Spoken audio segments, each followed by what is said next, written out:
flagship power without the price tag of the ultra premium models. And a sensibly sized device with good cameras, there are two phones that stand out: the Samsung Galaxy S23 and the Google Pixel 8. But which is the best? I am Ali from 5M Tech, and in this video I'm going to tell you.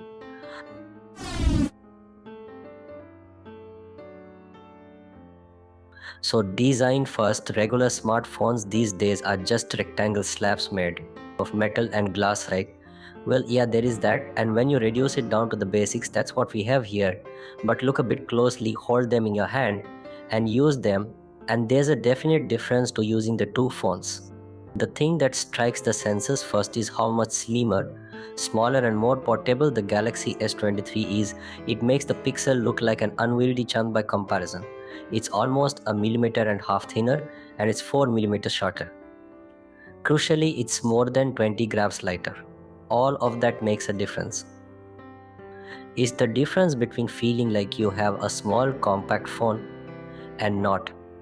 Still, if you ask me to pick a phone based purely on looks and being completely subjective, the Pixel design language is more attractive, and where the Galaxy design is a bit plain, Google's phone has a clear identity thanks to the camera bar across the back and radius of the curve around the corners.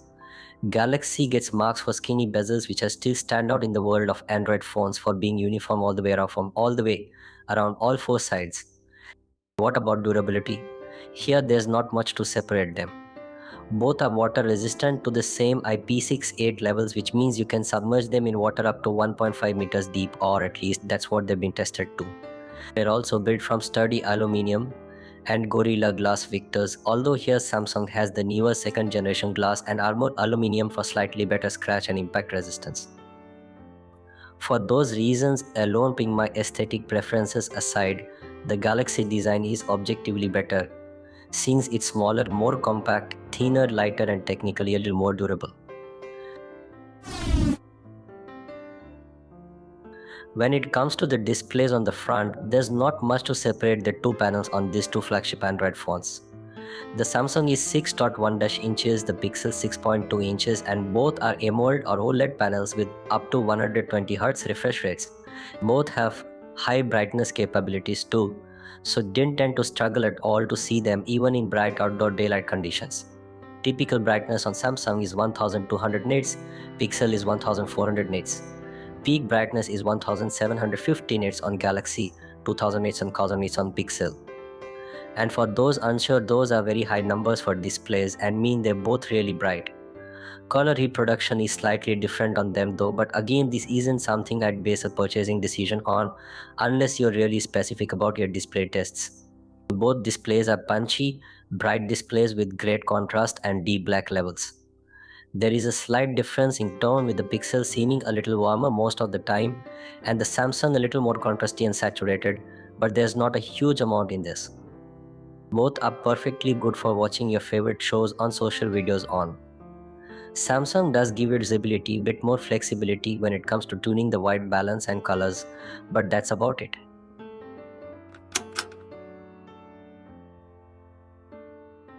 Let's switch to top performance, and there's a slight difference in approach from Samsung and Pixel.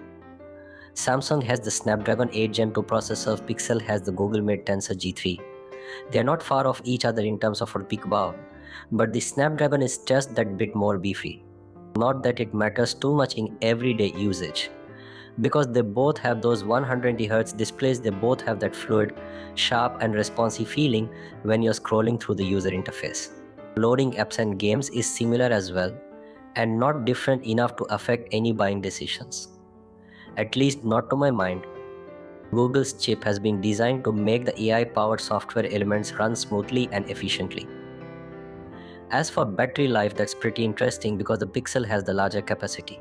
It's 4575 mAh versus 3900 mAh in favor of the Google phone. However, because of various software optimizations and the efficiency of the Snapdragon processor, they both deliver very similar battery life in everyday usage. You shouldn't find either struggles to make it through a full workday. With both phones, with my own particular usage, which is pretty moderate and usually totals around 3 hours of screen usage spread between browsing, gaming, social media and video watching, I can finish the day with more than 30% left over. If I'm traveling and listening to music while constantly switching between 4G and 5G masts en route, that obviously changes, and on those types of days I can get below 20%. But short version of both of them, it actually seemed the S23 was the one that could last a little while longer despite the smaller battery size. Both can charge wirelessly and or relatively quickly with a charger, but not anywhere near as fast as the likes of OnePlus and Xiaomi phones.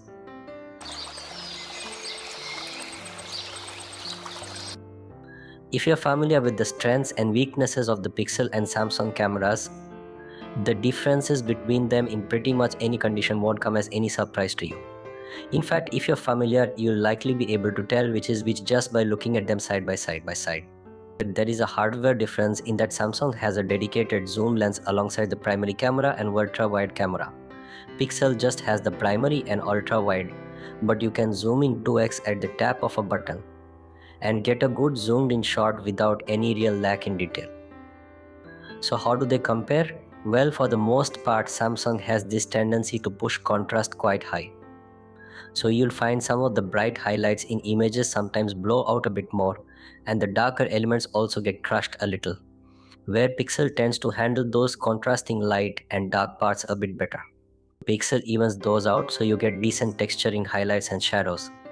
When you combine that high contrast look from Samsung with its other tendency, which is to oversaturate colors, you end up with a picture that looks quite unrealistic. For sure, the picture will have impact when you look at it and share it on social media, but I'm personally not a big fan of that oversaturated high contrast image style. And it's there even if you switch off the scene optimizer function. In lower light situations where like sunsets and at night time, this sometimes means you'll find a bit more noise and graininess in Samsung's photos compared to the Pixel. And they tend to lose some of the detail in elements like tree branches, bushes and leaves. As a general feel, Samsung's Excel's images are different in that Samsung seem brighter, more color rich and contrasty heavy. Pixels are warmer, softer and a bit more natural.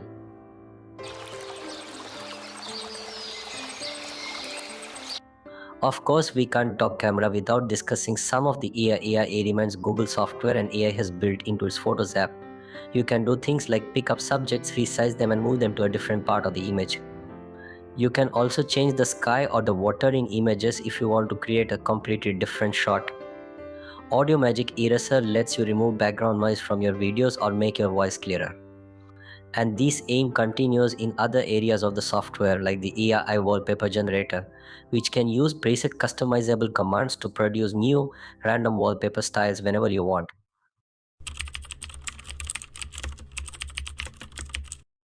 Both manufacturers do support you with updates for a long time, but here again Pixel has the upper hand.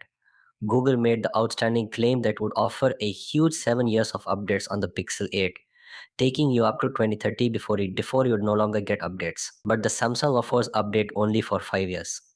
So the Pixel is winner here.